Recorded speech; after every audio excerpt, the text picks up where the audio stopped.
Hola, buenas noches. Mi nombre es Ana Isabel Flores Piñera, R1 del HGR2 El Márquez. El día de hoy vamos a ver el tema de diarrea crónica.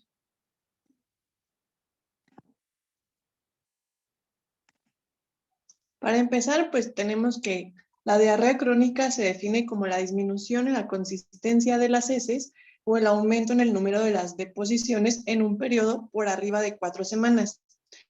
Esto clasificando el tipo de heces según la escala de Bristol a partir del tipo 5, donde encontramos trozos pastosos con bordes bien definidos, pues hasta encontrarnos con una diarrea acuosa sin pedazo sólido totalmente líquida.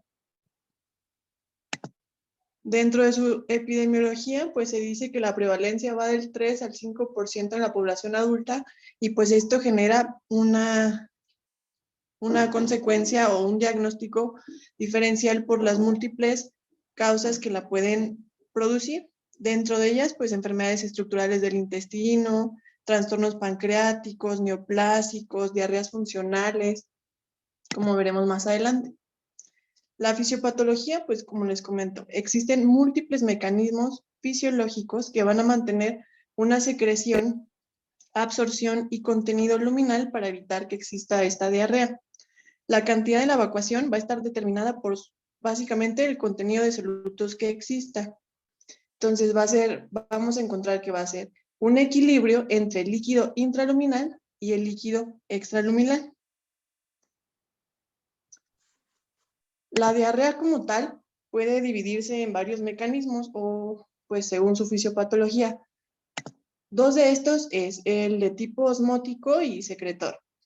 El de tipo osmótico pues básicamente va a estar llevado a cabo por solutos que no van a ser absorbidos, que van a aumentar la carga osmótica y van a generar un arrastre de líquido a la luz intestinal. Se dice que esta diarrea de tipo osmótico va a mejorar o se resuelve durante 12 a 24 horas, sobre todo en pacientes que tienen ayuno y está relacionada, como ejemplo, pues a la carga de fructuosa.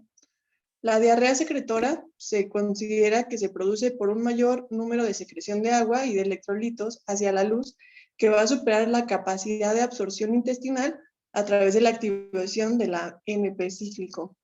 Pues el ejemplo clásico de esta pues es debido a una gastroenteritis asociada a toxinas bacterianas. Aquí es lo mismo que les digo, el volumen de heces en una diarrea osmótica pues está moderadamente aumentado, en la secretora es aún mayor, la osmótica tiene una respuesta al ayuno, que quiere decir pues se detiene, la secretora continúa aún a pesar de tener ayuno, la osmolaridad de heces va a estar aumentada en la osmótica y normal en la secretora, y la brecha aniónica, que pues básicamente estos dos últimos puntos, tanto la osmolaridad como la brecha aniónica, nos va a poder definir si es una diarrea osmótica o una diarrea secretora. Otro de los mecanismos fisiopatológicos que tenemos, pues es debido a una diarrea motora. Esta puede ser debido a una hiper o, pues más raro, a una hipomotilidad. La primera se va a asociar a un tránsito intestinal rápido y va a disminuir el tiempo para su digestión y absorción de nutrientes. Algunas de estas causas pues van a ser los trastornos funcionales, aquellos pacientes que padecen hipertiroidismo, hiperparatiroidismo, esclerodermia, diabetes, entre otros que pues van a asociarse también a una sobrepoblación bacteriana o también llamado SIBO. Otro de los mecanismos que tenemos es la diarrea o una fisiopatología de tipo inflamatoria donde se van a producir lesiones en la mucosa, dando consecuencia a una disminución de la absorción en la superficie. Unos ejemplos clásicos pues podría ser debido a enfermedades inflamatorias como pues puede ser CUSI o Crohn, o igual también diarreas que pertenezcan a un origen infeccioso. En resumen, tenemos la diarrea de tipo osmótica, que se caracteriza por ser acuosa, abundante y que sea en ayuno. La secretora, que también está relacionada al uso crónico de laxantes, antiácidos, a la malabsorción de los carbohidratos. La inflamatoria, que está relacionada al daño estructural de la mucosa, como pasa de la enfermedad inflamatoria intestinal. Y la malabsortiva, que pues básicamente va a estar relacionada a enteropatías, al sobrecrecimiento de la flora bacteriana a través del intestino delgado y pues a una mala absorción de los ácidos biliares. Existen múltiples factores de riesgo que nos pueden generar esta diarrea crónica. Dentro de ellos, pues, vienen siendo los medicamentos, sobre todo pacientes con polifarmacia, que nos pueden generar, pues, este aumento de la diarrea crónica. Varios de los ejemplos de los medicamentos que estén asociados a estos, pues está el uso de los antibióticos, que se destacan en primer lugar. El uso de medicamentos que están también asociados a colitis microscópicas, uno de ellos pues es el uso de los AINES, de los inhibidores de la bomba de protones, antidepresivos, de los inhibidores selectivos de la recaptura de serotonina. También pues están los que están asociados a inhibidores de la angiotensina o incluso también no descartar aquellos agentes o medicamentos que se utilizan para o de manera de antineoplásica. También pues está el antecedente o el factor de riesgo por la radiación, una diarrea que sea postquirúrgica, que pues básicamente se altera la anatomía o la fisiología gastrointestinal en forma temporal o permanente, ocasionando esta, como puede ser cuando se realizan las vagotomías tronculares, cuando existe un síndrome de vaciamiento gástrico acelerado, entre otras. Los pacientes con antecedentes de trasplante, pues igual por la misma polifarmacia y por los medicamentos que se llegan a utilizar, pacientes que tienen antecedente de diabetes, inmunodepresión, que tengan o estén asociados a infecciones bacterianas recurrentes, la dieta, si han viajado recientemente y pues si existe una historia familiar, sobre todo pues para descartar una historia de enfermedad inflamatoria intestinal, por ejemplo. Aquí vienen otras causas que nos pueden generar diarrea crónica.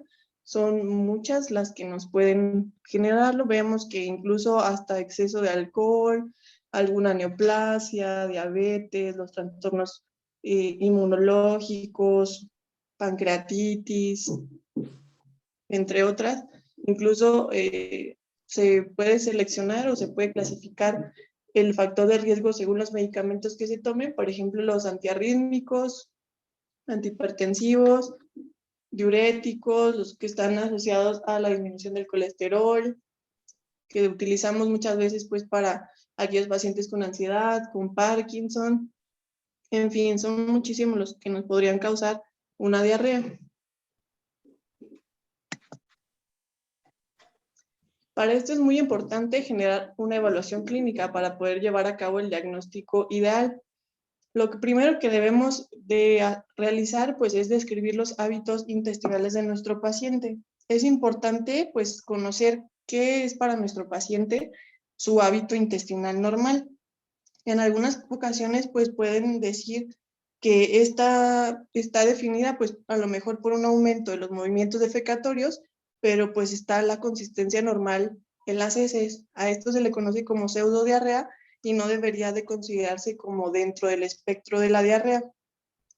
Dentro de las características que se llegan a mencionar, pues se dice que existen heces sueltas, que hay una frecuencia aumentada de las heces, urgencia, tenesmo o las características propias de las heces. Es importante también preguntar si el dolor, si llega a haber dolor, si este dolor es abdominal, está asociado a los cambios o a los hábitos intestinales, describir el dolor que presenta, la frecuencia, el inicio, el diagnóstico previo, síntomas asociados, medicamentos actuales que consuma, si hubo un viaje reciente, incluso el estado de ánimo del paciente, si hay antecedente de infección reciente y de tratamiento con algún tipo de antibiótico, los antecedentes familiares de trastornos, enfermedades gastrointestinales y pues antecedentes.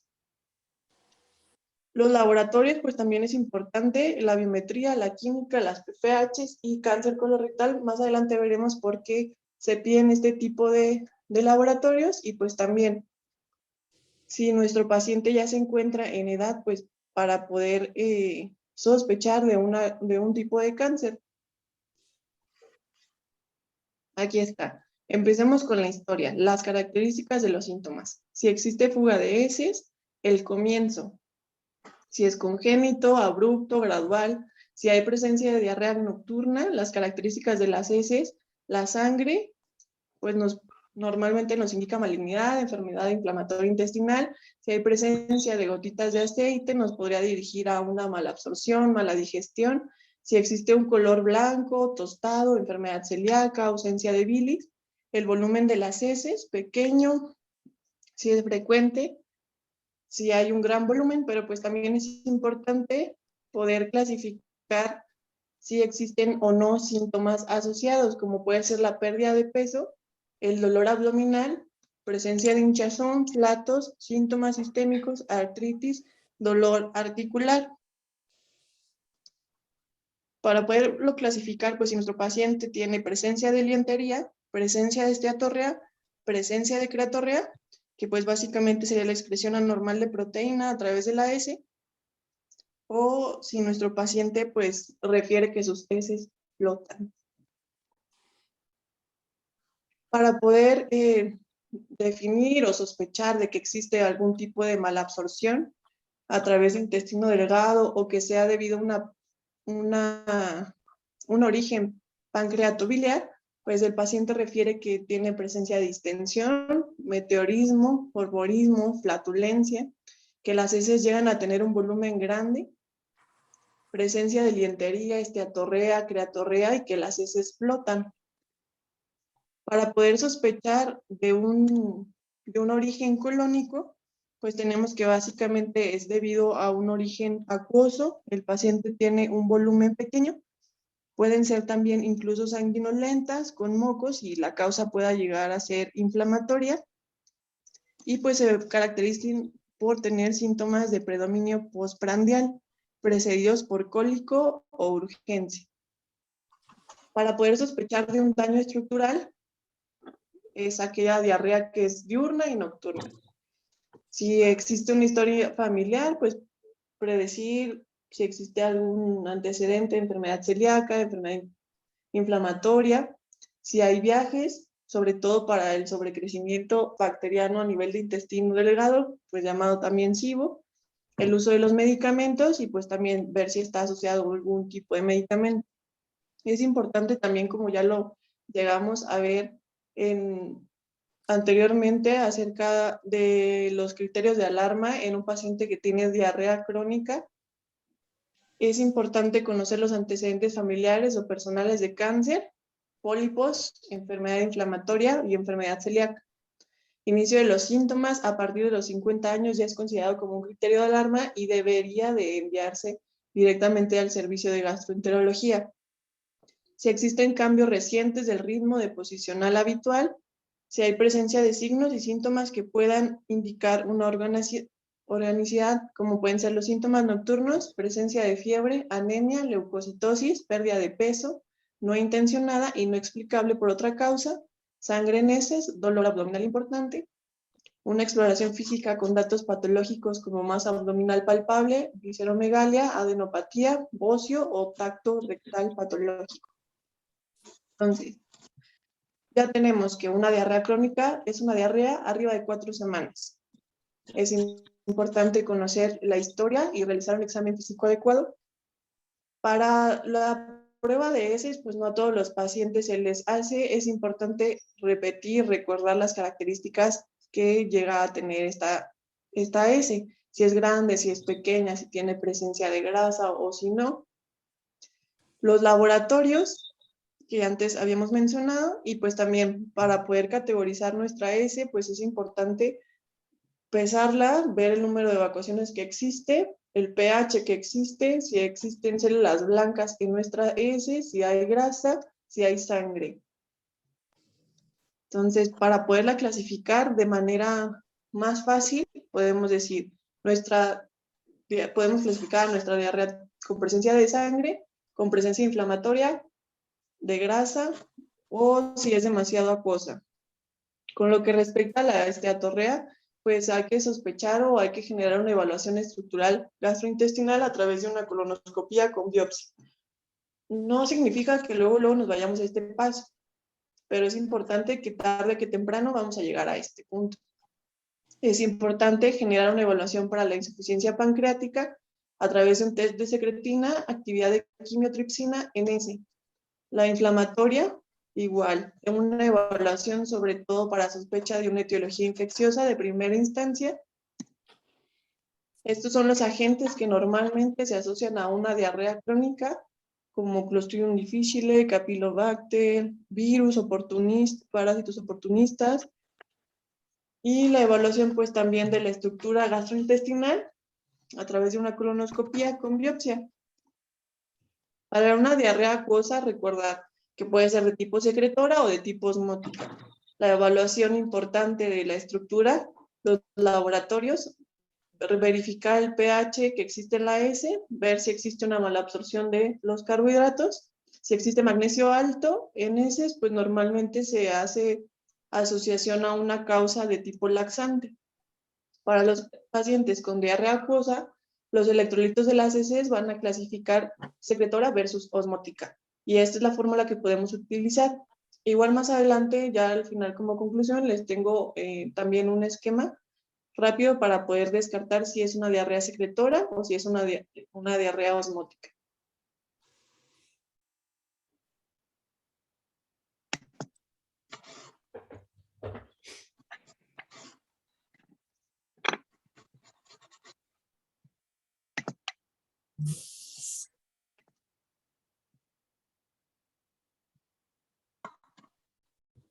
No sé si siguen viendo mi pantalla. No, no se ve. No se ve. Ok. A ver. Es que les voy a poner el dato cultural.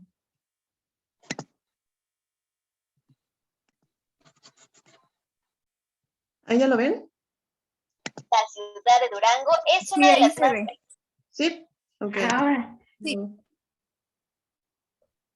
bellas y con mayor personalidad del norte de México. Es prácticamente una extensa obra de arte. Lo comprobarás al conocer sus verdaderas joyas arquitectónicas como el Teatro Victoria, el Palacio de Zambrano, la Catedral Basílica Menor y el Palacio Escárzaga, una mansión de estilo francés que destaca por su romántica presencia. También podemos encontrar algunos de los más ricos rincones culturales del estado, como el Museo de las Culturas Populares de Durango y el Museo del Aguacate, espacios dedicados a la preservación del legado histórico y cultural de la ciudad.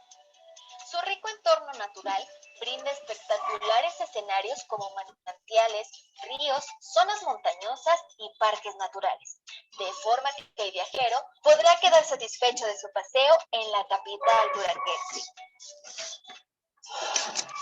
Mapimí.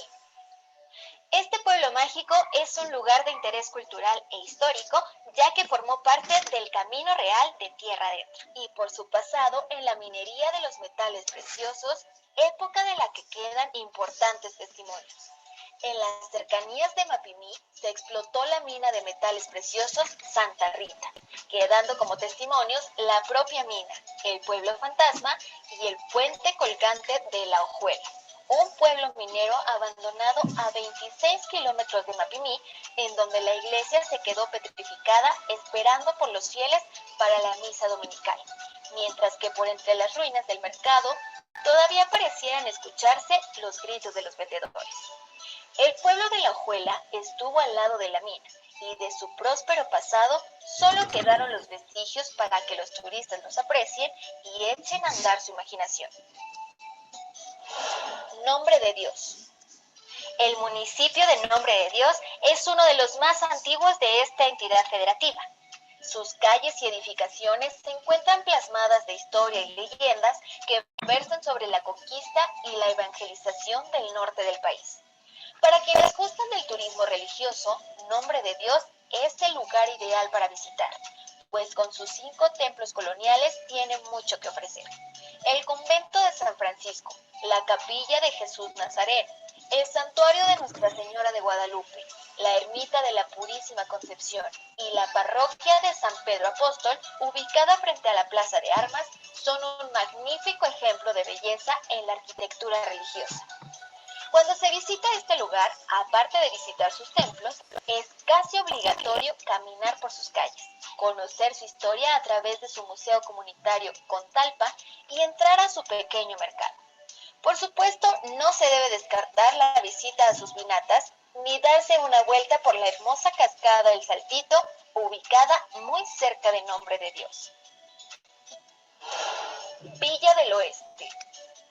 San Vicente de Chupaderos es una población ubicada solo a 21 minutos de la ciudad capital del estado. Sus pasajes están ambientados en escenarios del lejano oeste, por lo que paseando por él te sentirás inmiscuido en el escenario de un viejo film del género western. Este sitio fue escenario para la grabación de películas de vaqueros de los años 50 y 60, por lo que visitar el ambiente del lugar será muy divertido para toda la familia, especialmente si te quedas a ver el show de indios y vaqueros. Será muy agradable tomarte fotografías emulando a Clint Eastwood y sus historias del viejo oeste en un escenario conformado por casas y construcciones que representan los sets de viejas películas de ese género cinematográfico norteamericano. Mexiquillo.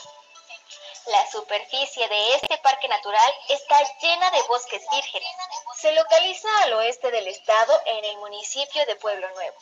Llegar a esta maravilla requiere tomar un transporte desde la urbe e inclusive contratar servicios de ecoturismo, pues la distancia desde Durango es de 2 horas y media aproximadamente. Entre sus atracciones destacan hermosas cascadas como la Cascada de Mexiquillo, que alcanza unos 20 metros de altura y permite a los amantes de rapel darse el lujo de escalarla. Otro atractivo para quienes aman los deportes de aventura es practicar el kayak en el río La Ciudad, el cual atraviesa su hermoso reservorio natural. Existen áreas destinadas para acampar y disfrutar de los paisajes naturales de este lugar. Una excelente opción si deseas pasar una romántica noche al lado de tu pareja, viendo el anochecer y el ocaso del sol para amanecer juntos. Tres Molinos.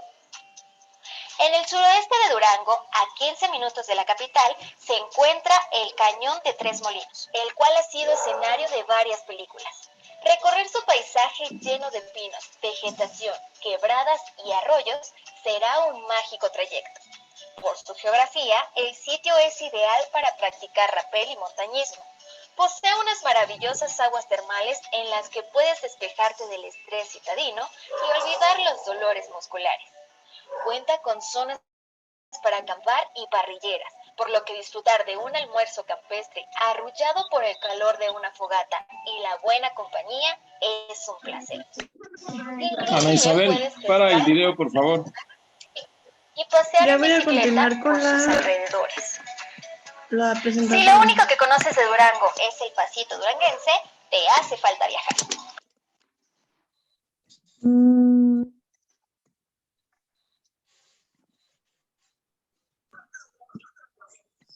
Continúa con la clase. Ahorita Eso les no vuelvo a vale la poner pena la ponerlo. presentación.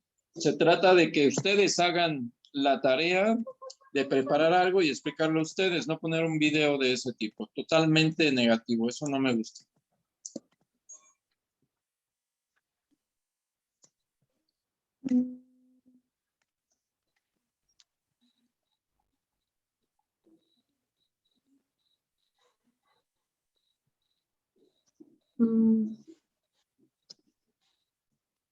Listo.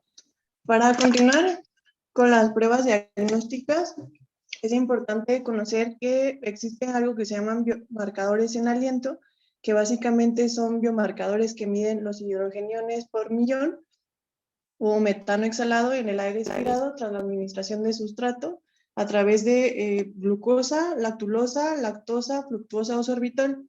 Esta producción de hidrogeniones nos va a generar o nos va a permitir saber si existe un metabolismo bacteriano alterado de los hidratos de carbono, pues para poder predecir si esto está alto, nos querría decir que el metabolismo está aumentado, por lo tanto existe una fermentación o un aumento de la flora a nivel del intestino delgado, también ya conocida como SIBO, y puede también presentarse o generarnos si nuestro paciente tiene una intolerancia a estos.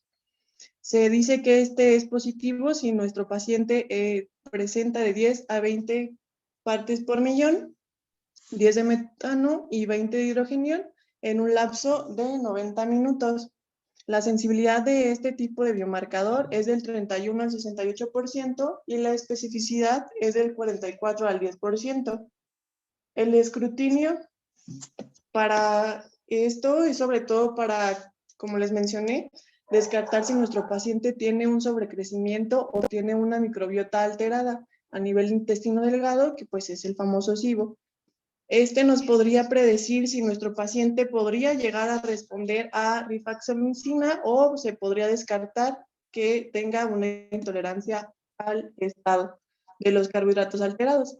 Otro de los biomarcadores que podemos encontrar pues son los biomarcadores a nivel fecal, que exista leucocitosis en S, que podríamos predecir que es una causa inflamatoria, que tenga recientemente, o bueno, existe recientemente un estudio de PCR en panel gastrointestinal fecal infeccioso. Obviamente aquí en México todavía no se realiza pues de manera en todos los hospitales, pero esta nos genera una sensibilidad del 54%. Estas de aquí arriba son las marcas que podríamos encontrar.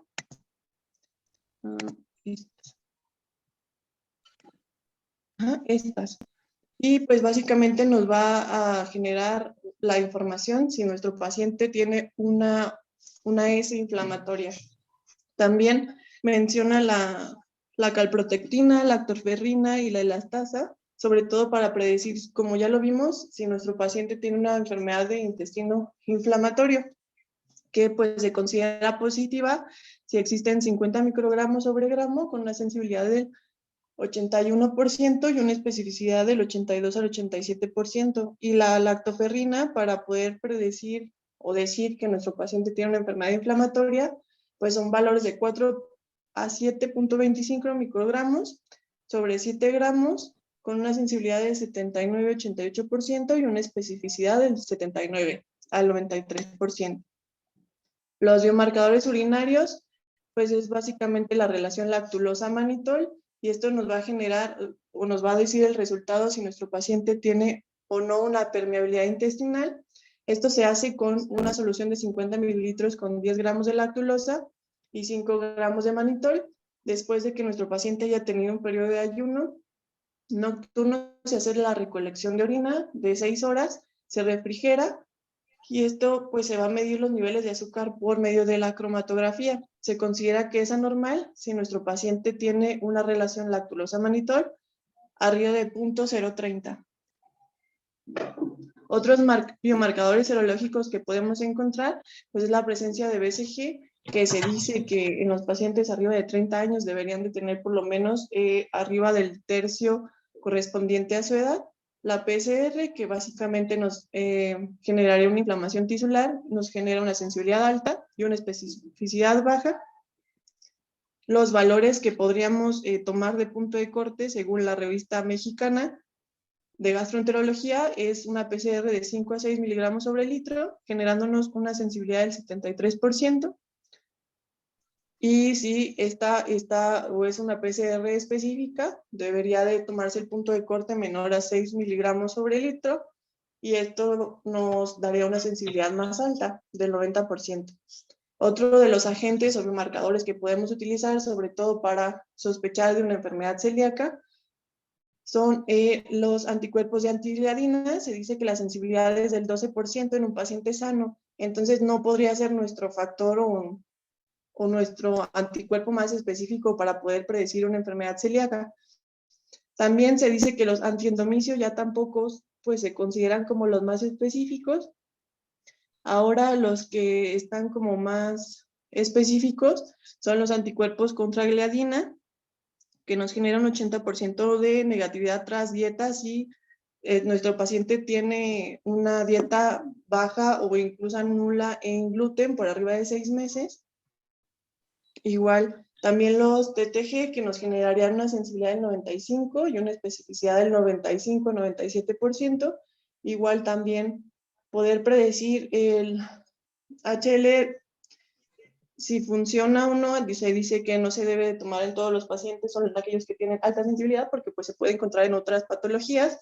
Los anticuerpos para poder sospechar una enfermedad inflamatoria intestinal en CUSI, pues es los EANCA con una sensibilidad del 44%, una especificidad del 86%, versus los anticuerpos para Crohn, que serían los antisaccharomyces o los ASCA, y antiflagelina X, igual nos generaría una sensibilidad del 16% y una especificidad del 97%. Para descartar un biomarcador serológico infeccioso, pues son anticuerpos anti-CDTB y antivinculina, que pues básicamente nos miden la motilidad gastrointestinal, si esta está afectada o no, con una sensibilidad del 52, especificidad del 90 al 93. Sobre todo nos serviría para sospechar a aquellos pacientes que tienen antecedentes de un síndrome de intestino irritable postinfeccioso, como ya vimos anteriormente. Hay varias pruebas de malabsorción que se utilizan. Una de ellas es la de los betacarotenos, con una sensibilidad del 78%, especificidad del 88%, cuando nuestro resultado está debajo de 60 microgramos en mujeres y debajo de 50 en hombres. Otra prueba de malabsorción que podemos utilizar es la presencia de grasa fecal. Tiene una sensibilidad del 76 al 94% y una especificidad del 95 al 99%. Puede ser de dos maneras, la cualitativa y la cuantitativa. Para poder considerar la cualitativa positiva debe de haber mínimo arriba de 100 glóbulos o 4 microgramos. Y para poder decir que la cuantitativa es positiva debe existir una excreción de grasa arriba de 7 gramos en 24 horas o que el peso fecal sea igual arriba de 1000 gramos en 24 horas. La dexilosa, que sería una prueba con 25 gramos de dexilosa más 500 mililitros de agua, se hace una recolección de orina en 5 horas. Se considera que esta prueba anormal es que salga menos de 4 gramos o el 16% de la excreción, o si nuestro paciente a nivel sanguíneo o a nivel sérico, a la 1 o 2 horas de haber hecho esta ingesta de 25 gramos más 500 mililitros de agua, tenga menos de 20 miligramos sobre decilitro. Otra de las pruebas, sobre todo para insuficiencia pancreática, es poder medir el pancreolauril, la elastasa fecal y pues hacer una estimulación con CCK. Y para predecir si existe o no malabsorción de ácidos biliares, sería con 7-alfa hidroxi 4-colester, con el factor de crecimiento de fibroblastos 19, ácidos fecales en un lapso de 48 horas o el CK. Existen también otras pruebas que podemos utilizar. Estas son las pruebas de motilidad, que básicamente son prototipos que nos pueden medir el pH, la temperatura y la presión que existe a nivel gastrointestinal. Y básicamente lo que es útil es, por ejemplo, esta píldora que nos va a poder medir el tiempo de tránsito de una gastrointestinal que existe, sobre todo a nivel de intestino delgado. Se considera que es lento si se tarda arriba de 6 horas, lo cual pues nos va a predisponer a que nuestro paciente tenga sobrecrecimiento bacteriano. Se considera acelerado si esta píldora llega a salir en menos de 2.5 horas, lo cual nos llevaría a que nuestro paciente está llevando un vaciamiento prematuro a colon, lo cual nos generaría sustancias osmóticamente activas, produciéndonos diarrea. Otro de los métodos que podemos utilizar pues son los estudios de imagen, que nos podrían indicar en forma indirecta si existe o no alguna anormalidad anatómica, como estenosis, fístulas, divertículos, calcificaciones en páncreas, y pues también nos podría ayudar a detectar alguna presencia de tumor. Otras de las pruebas que podemos utilizar son la colonoscopía, el esofagogastroduodenoscopía y la enteroscopía con la videocápsula endoscópica. La primera de estas, pues básicamente es para identificar hallazgos macroscópicos que sugieran algún tipo de daño mucoso, sugestivo, sobre todo en enfermedad inflamatoria intestinal. Y pues se dice que la endoscopía es superior a la sigmoidoscopía. Con lo que respecta a la esofagogastroduodenoscopía, pues esta es más específica, sobre todo para descartar alguna enfermedad celíaca, porque como ya hemos visto, pues es más fácil detectar a nivel de duodeno, donde podría observarse un patrón nodular o reticular en el endoscopio. Luego la reducción de las microvellosidades, como ahorita más adelante les mostraré una imagen. Y pues la enteroscopía pues va a ser, y la videocápsula endoscópica pues es una videocápsula que nos va a permitir, como ya también les mencioné anteriormente, la capacidad del pH, la temperatura, el tiempo de tránsito que tiene, y pues se puede hacer de diferentes maneras. Tiene un rendimiento alto dependiendo de la patología que estemos buscando.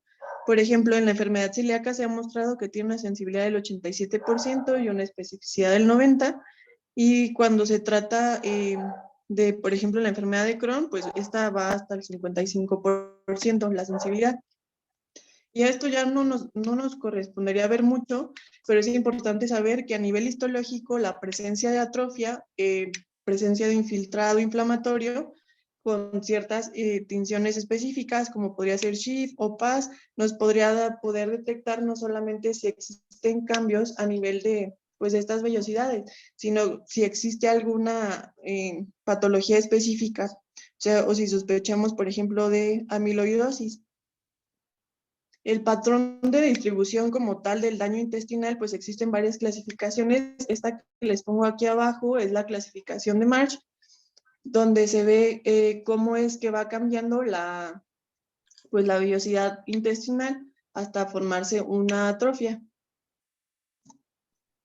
Este es un resumen de las pruebas diagnósticas que podemos utilizar: la de aliento, la fecal, las urinarias, de malabsorción, radiológicos, endoscópicos e histológicos, y la sensibilidad y la especificidad que nos puede dar cada uno.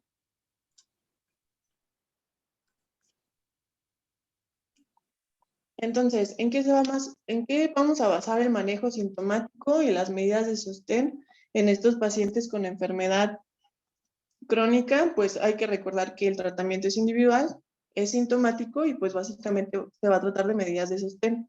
Dentro del no farmacológico, la guía mexicana o la revista mexicana de gastroenterología refiere que uno de los principales que tenemos que utilizar pues es la hidratación, sobre todo en casos de agudización o diarrea secretora persistente, incluir soluciones que contengan sodio y potasio, y esto nos genera un nivel de evidencia 2, grado B.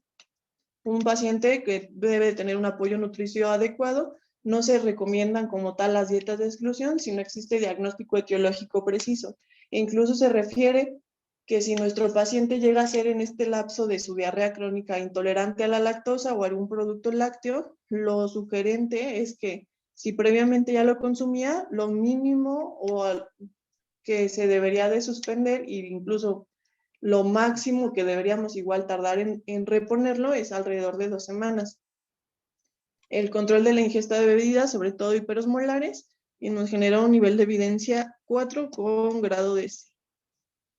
Los antidiarreicos pues van a ser necesarios cuando, no en todos los pacientes los debemos utilizar, solo como medida adyuvante para disminuir el número de evacuaciones y el desarrollo de complicaciones mientras se efectúa el diagnóstico preciso. Entonces, si no tenemos un diagnóstico establecido, pues se debe de dar a aquellos pacientes con un nivel de evidencia 4, un grado C.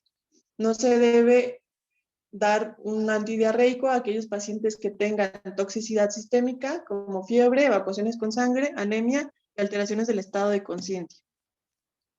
Aquí vamos a ir viendo algunos de los ejemplos que podemos utilizar. Uno de ellos pues es el opioide. Este va a ser útil para disminuir el número de evacuaciones, excepto en las diarreas secretoras.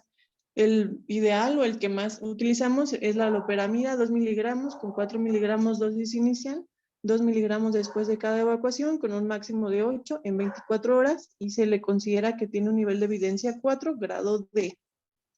Los absorbentes no son recomendados por la guía mexicana, y pues dice que realmente no tienen tanta utilidad como lo es el salicilato de bismuto, grado 4, sin recomendación. La colestiramina, que pues sobre todo se utiliza para aquellos pacientes cuando existe mala absorción de sales biliares, colitis colagenosa, diarrea asociada a antibiótico, y pues básicamente va a generar una resina de intercambio iónico. Lo ideal es que se consuman 4 gramos al día. Se prefieren aquellos pacientes incluso que tienen incontinencia, y se le indica como segura y efectiva. Nivel de evidencia 3, grado C. Otro de los medicamentos que podemos utilizar es el inhibidor de la encefalinasa, que es el recadotrilo, que es un inhibidor selectivo de la encefalinasa intestinal. Y pues se dice que es efectivo a una dosis de 100 a 200 miligramos, pueden darse dosis menores cada 8 horas, y nos reduce incluso hasta un tercio del gasto fecal, con un nivel de evidencia 2, un grado C. Otro de los medicamentos es la linamidina, que es un derivado amidinoneurético, no opiáceo, con acción específica a nivel del músculo gastrointestinal, que pues nos va a regular la motilidad y reduce la actividad secretora hidroelectrolítica. Lo ideal es que se dé 12 miligramos en 24 horas, con un grado 4 de evidencia, sin recomendación. Igual el sucralfato, pues básicamente se usa por su efecto secundario o su efecto adverso, que va a ser el estreñimiento, con nivel de evidencia 2, grado B. Y pues los probióticos, que no se consideran como un medio como tal para tratar la diarrea, solo en aquellos pacientes que se sospeche el sobrecrecimiento bacteriano, pero se prefiere sobre todo para la parte de las secuelas. Son alimentos que parece que modifican inmunológicamente la respuesta del intestino. Se predice o se refiere que en aquellos pacientes que tienen intestino irritable, pues se utilicen las bifidobacterias, que pueden ser benéficas para aliviar los síntomas asociados a diarrea. Igual para pacientes que tienen CUSI, para reducir y mantener la remisión de la enfermedad. Y en aquellos pacientes que tienen una diarrea asociada a antibiótico, con un nivel de evidencia 2, grado B. Las conclusiones serían pues que el abordaje de la diarrea crónica es muy complejo, pero las características de las heces podrían guiarnos al diagnóstico. Como vemos en este cuadro, si nuestro paciente tiene o sospechamos de una grasa o que tenga la heces grasa, si sospechamos que nuestro paciente tiene sangre, si tiene alteración de los leucos, sospechar en una inflamatoria. Y pues si es una secretora o osmótica, pues utilizar la fórmula que les mencioné anteriormente, que igual se repite aquí, para poder saber si nuestra osmolaridad está aumentada, pues sería una osmótica; si está disminuida, sería funcional.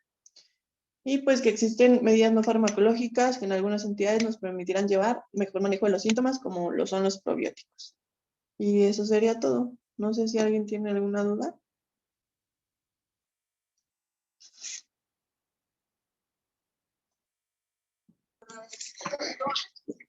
¿Alguien que quiera preguntar, hacer comentarios? A mí se me hizo una presentación muy buena. Yo creo que el abordaje de las diarreas siempre es bien difícil porque es mucho tema. Sin embargo, siento que la presentación está muy concisa y muy completa.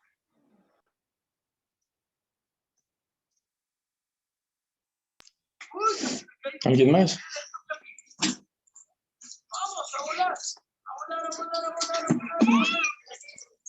Doctor Lascano, ¿quiere preguntarles algo, comentarles algo?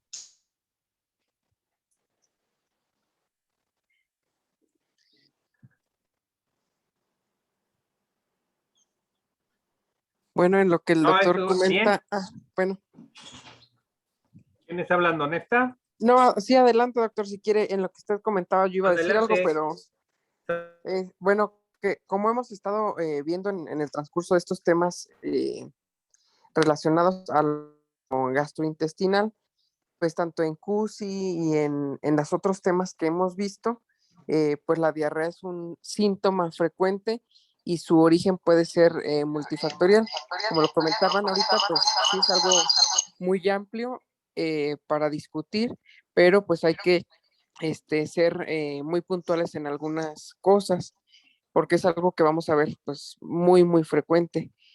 Primero considerar que por el simple hecho del envejecimiento y las alteraciones de la absorción, pues podemos tener una diarrea funcional.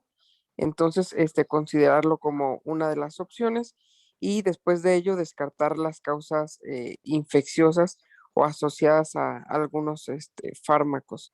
Y pues es muy importante caracterizar, pues ahora sí que las características de cada evacuación para así nosotros poder dirigir el objetivo diagnóstico y con ello, pues, otorgarle al paciente el mejor tratamiento.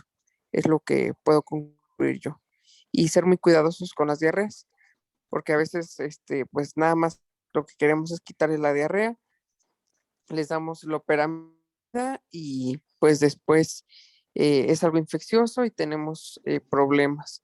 O al contrario, a todas las diarreas les queremos dar antibiótico y pues también recordar que la principal causa de diarrea, pues asociada a un microorganismo es viral y no siempre requiere.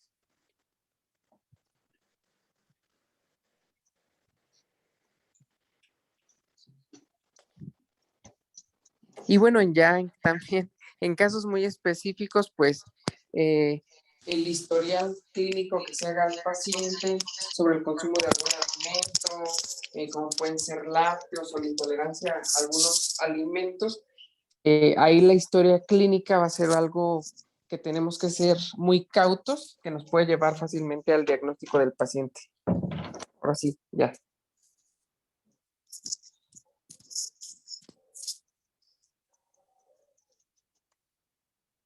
Gracias, doctor.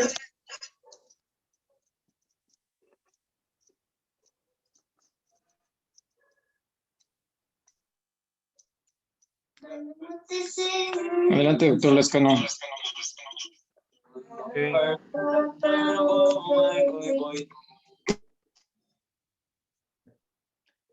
A ver, Jessy, yo creo. Jessy, sí, porque es la... A ver, platícame, más o menos, ¿has visto estudios de prevalencia de tu hospital? ¿Han hecho estudios de prevalencia en cuanto a tipo de diarrea o qué, o más bien, si no tienes estudios así de referencia o no sé si haya? ¿Qué has visto tú con más frecuencia? Pues, según yo, no hay como tal algún estudio, pero lo que sí he visto es que en ocasiones, casi siempre cuando llega a enfermería y les dice que un paciente tiene diarrea, lo primero que algunas personas hacen es agregarle la loperamida nada más, así como dosis única, por ejemplo, pero muchas veces no se busca la causa como tal, como dice... Como Okay, dice el doctor Nesta, o sea, pues la clave ahí está también en el interrogatorio, en saber interrogar bien al paciente. ok, dice que no hay estudios para evaluar las heces, pero, por ejemplo, ¿tienen el estudio de D-gilosa?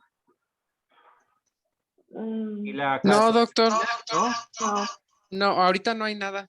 Bueno, nunca ha habido. ¿No tienen De hecho, a nada? veces lo que se hacía, o en pacientes que ya largo tiempo con diarrea, lo que hacemos y que optamos es porque el familiar lo procese de forma externa, porque no, pues no hay nada, Oye, ¿antigliadina tampoco? nada, nada, nada. ¿No? Bueno, antes sí ahí había, dice Néstor, poco parásito. no sé ahorita realmente qué está pasando porque estaba dentro de los estudios subrogados y lo que sí es que se solicitaba nada más que fueran autorizados por el gastro una vez que se hubiese descartado que era de etiología infecciosa o parasitaria. Eh, Se podía hacer la medición de grasas, se podía hacer la de gilosa, se podía hacer los, los coprocultivos. Calprotectina realmente no tenemos, nunca hemos tenido. Y de los estudios más recientes, pues no. Y también de fármacos, pues tenemos muy poquito, ¿verdad? Eso habitualmente siempre les estamos mandando a que los compren por fuera. Si no responden a la loperamida, superalfato y una dieta astringente, pues sí hay que mandarlos a comprar algo por fuera, ¿verdad? Y hacer una revisión de todos sus medicamentos que estén tomando. Obviamente si tenemos endoscopía y colonoscopía, pero pues nada más, hasta ahí nos quedamos. Sí, y sé que ahorita no hay nada porque hay una paciente joven de 42 años que por enfermedad diverticular tuvo que hacerse una resección intestinal muy amplia, tanto intestino delgado como grueso. Ya tiene más de 2 meses y persiste con evacuaciones diarreicas, entonces le han estudiado todo lo habido y por haber, pero le han solicitado muchas cosas por externo, porque en el hospital no hay nada. Y ahí sigue la paciente con su diarrea. Ya se descartó todo prácticamente y pues lo que se concluye es que es funcional por la resección tan amplia que se hizo. Ok, ¿y a cuántos pacientes con diarrea crónica les hacen que no tienen otros estudios, son candidatos a colonoscopía? ¿O han hecho o hacen muchas colonoscopías?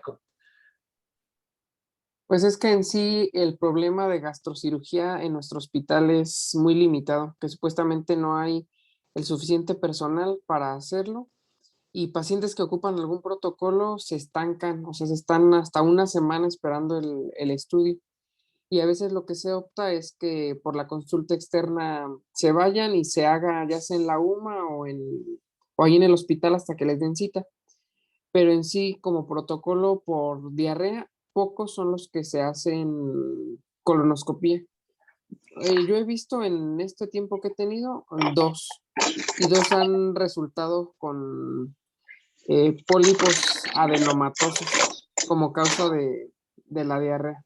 2 pacientes que se han protocolizado con colonoscopia, pero realmente pues son pocos por la falta de recursos. Ok. Entonces, ¿qué recomiendan ustedes para los de primer año que puedan hacer ahora que tengan un paciente con diarrea crónica?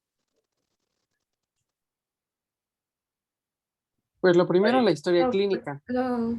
Es lo primero y que en nuestro caso está fallando acá, porque a veces nada más evacuaciones aumentadas en frecuencia y disminuidas en consistencia, sin moco ni sangre, es lo que ponen en el interrogatorio, pero pocas veces son las que se preguntan si estuvo asociado a algún alimento, si hubo algún otro síntoma acompañante, cuántos días llevan, si algún otro miembro de la familia también tiene diarrea, que son cosas muy básicas y esenciales que nos orientarían al diagnóstico, o simplemente la característica, la coloración. Nadie les pregunta si las heces flotan, o sea, son cosas que al interrogatorio falta y que fácilmente con ello podríamos llegar a un diagnóstico sin necesidad de tantos estudios o dirigir ya el estudio del paciente, que creo que sería lo ideal.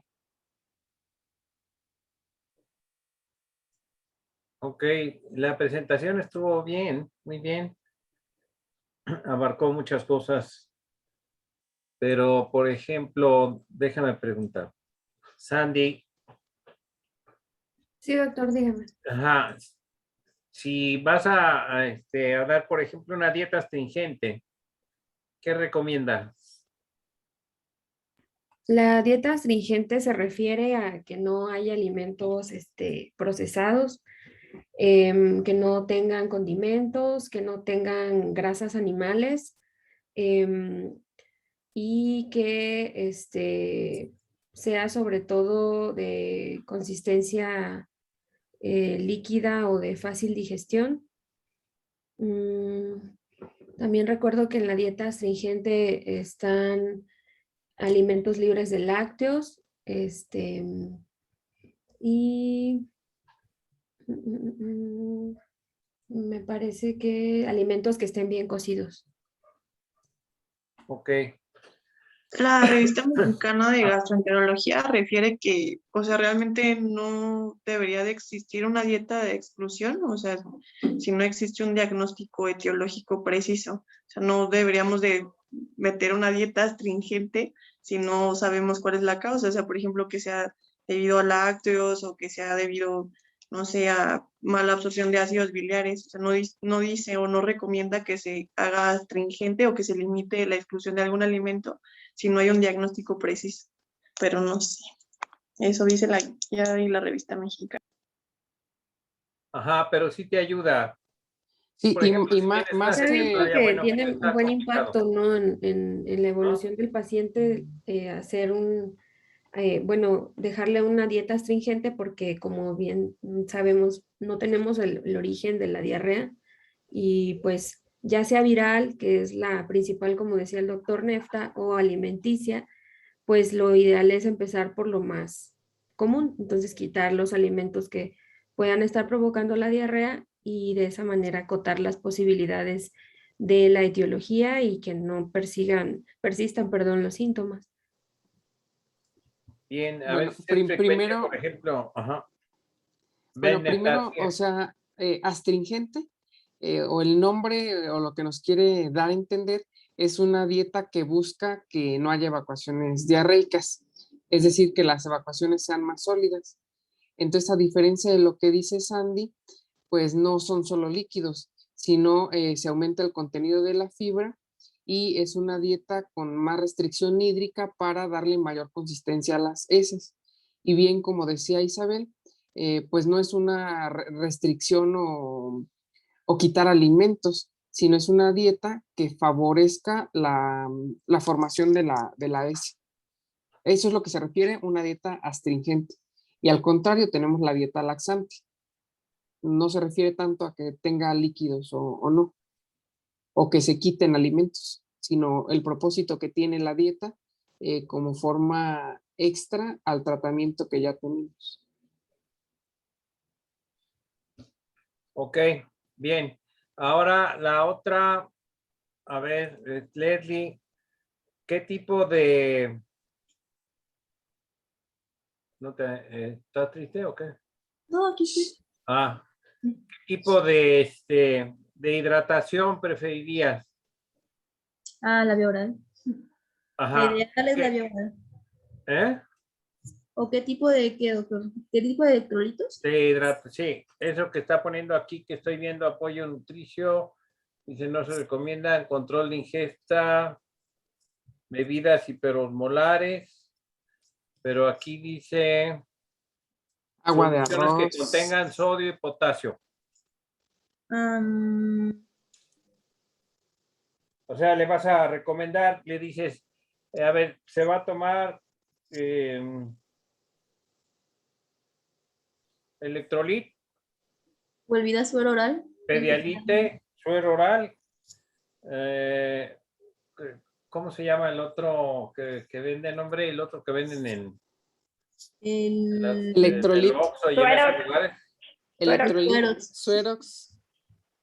Gatorade, ¿no? Ajá. ¿Tú lo recomiendas?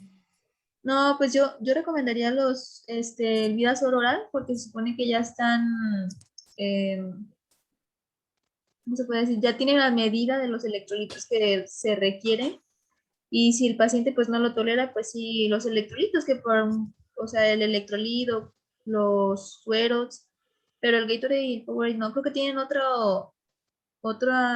sustancia que Tienen no mayor es. osmolaridad para empezar. Entonces Ajá. puede aumentar, hacer una diarrea osmótica peor, porque tiene mayor osmolaridad, tiene muchísimo más sodio. No sé la cantidad ahorita, no recuerdo, pero tiene muchísimo más sodio y glucosa. Sí, Sí. bueno, también es lo que decía de evitar azúcares simples. Creo que también nos toca un poquito de la dieta astringente, de evitar los azúcares simples. Y pues en esto incluye lo que son los jugos, darle un poquito de lo de los molaridades. Hay varias soluciones de pedialite. Hay una que se llama pedialite diarrea, que tiene menos osmolaridad que cualquiera de las otras. Hay otra que se llama pedialite calor. No sabía eso. Ajá. Sí, hay una que se llama pedialite diarrea y hay otra que el electrolit tiene menos osmolaridad que ay, ¿cómo se llama este? Bueno, el Gatorade y hay otro que sí, que es muy famoso. Bueno, de esas soluciones que dan para los deportistas supuestamente, pero sí tiene razón, por la osmolaridad que tienen puede provocarte diarrea, ¿no? Va el problema. Si tienen una osmolaridad mayor, ese es el problema. ¿No es el otro Lucozade, doctor? El otro de la otra bebida para deportistas, Lucozade. Ándale, ajá. Porque esa también se recomienda, pero sí desempeora la diarrea. Sí. ¿Te acuerdas cuando inició la nutrición enteral que usábamos solución de aminoácidos? Sí. Ajá. ¿Sí sabes la historia de esas soluciones? Se la trajeron a México porque en Estados Unidos la prohibieron porque tenía una osmolaridad muy alta y entonces provocaba mucha diarrea, pero aquí pues la vendían como, no, es aminoácidos, muy cara, en fin, y la daban muy cara. Se usaba en terapia intensiva y estas cosas, ¿no? Para los que tenían fístulas. Ajá. Los clásicos espejitos, doctor, nos vinieron a vender. Sí, pero precisamente lo que dice Neftalí, sí, cierto, tenía una osmolaridad muy alta. Yo creo que, como dices, sí, Ana, no se trata de excluir alimentos, sino pensar, bueno, ¿cómo puede mejorar, ¿no? El paciente que tiene diarrea en ese momento, si le va a servir o no de algo la dieta astringente. Y si no tienes diagnóstico, quizá con mayor razón pudieras, por ejemplo, preguntarle qué tipo de alimentos relaciona él con la presencia o no de evacuaciones líquidas, ¿no? A veces los lácteos, pues sí tienen mucho que ver, o porque pueden provocarte mala absorción, o inclusive una enfermedad inflamatoria puede dejarte como consecuencia una mala absorción, ¿no? Y entonces, precisamente si no tienes diagnóstico y te vas a tardar en hacer el diagnóstico, entonces quizás se justifique buscar algún tipo de, modificar un tipo en la dieta, ¿no? Luego muchas veces pasa que el paciente nunca toma leche, llega al hospital y le dan su atole en la mañana, su atole en la noche y diarrea y pues, ¿qué tendrá? Le iniciamos el antibiótico y pues es el atole. También Sí. pasa, también. Uno vaya a ser como, creo que en mis tiempos a veces de residente no había tantos policías cuidando la entrada. Entonces metían tortas ahí. Pasa, todavía pasa. Sí, metían tortas, les daban tortas a los pacientes. Digo, qué barbaridad. Porque no les gusta la comida del hospital, entonces pues le meten su torta, su gelatina, su licuado. Sí. O los tacos de ahí enfrente. Sí, está fuerte. Sí, pasa. Ajá. De Doña Pelos, Sí. Plaza Camellón. O del comal asesino. Sí, cierto. Sí, cierto. Entonces, ok. Pues yo creo que pudieras, no sé si se vale enviar a los pacientes a que hagan, por ejemplo, si sospechas o como protocolo de diagnóstico cuando no lo tengas, inclusive pacientes de la consulta, ¿no? Que puedas hacerle por fuera de gilosa y cuando menos la gliadina. No hay tantos laboratorios que hagan los estudios que dijo Ana ahorita, pero por lo menos te hacen antigliadina y la de gilosa. Y claro, los estudios de las heces fecales, ¿no? Esos son básicos, ¿verdad? El copro. Claro, es mínimo el estudio pero pues a veces da mucha luz porque a veces tienes una amiba ahí o una giardia, ¿verdad? Condicionando una diarrea infecciosa de manera crónica, en fin. Y a veces, inclusive, como bien dicen, nos enfrentamos a casos pues, muy complicados, ¿no? Muy complicados. Sí, como esta señora que le digo que tenemos ahorita, 2 meses lleva ya ahí y le siguen buscando causas de diarrea, pero le resecaron tanto intestino delgado como grueso, muy buen tramo, pero no se quiere, bueno, es normal que no se quiere ir con diarrea. Y aparte de ello, pues hace los desequilibrios hidroelectrolíticos, ha hecho hiponatremias así severas, hipocalemias. Entonces, pues ahí también viene el reto para el tratamiento, dado que pues no tiene intestino que absorba agua y electrolitos. Sí. Casi sería candidato a nutrición enteral, ¿verdad? Sí, Parenteral, pues. sí, y está joven la señora, tiene 42 años. Sí, a nutrición parenteral. Sí. Esos de que necesitan la nutrición parenteral crónica, ¿no? Lo malo es Y que tampoco tenemos. sí, pero el problema es el manejo ahí de los catéteres. Les ponen catéteres femorales, yugulares, un montón. Sí, Sí. Ah, qué caray, hombre. Bueno, pues sí, doctor. ok. Bueno, pues no sé si Juan Carlos quiera comentar otra cosa. No, en particular de la clase, no. Y nada más pedirles que la sesión cultural tiene que ser algo que sea dirigido y orquestado por ustedes. Ustedes hagan la investigación y la presentación. Que de otra manera, pues realmente nadie estaba poniendo atención. No se vale fusilarse esos videos y denle la importancia que tiene como parte complementaria de la calificación de su clase y su rúbrica. ¿Sale? Entonces, pues por eso Lo puse, doctor, porque yo participé en la edición de ese video, por eso me atreví a ponerlo, porque yo participé en esa edición de ese video, entonces, pero igual no pasa nada, igual con puras imágenes la próxima vez.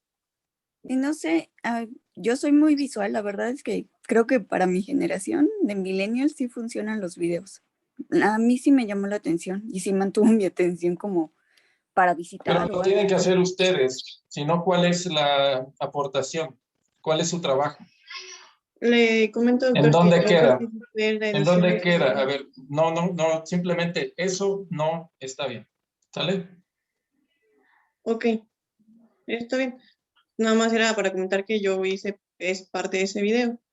Yo participé en esa edición, por eso me atreví a compartirlo. Pero gracias.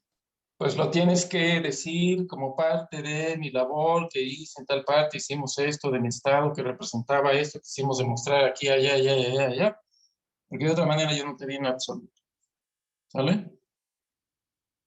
Sí, doctor, gracias. Bueno, entonces nos vemos mañana. Hasta luego.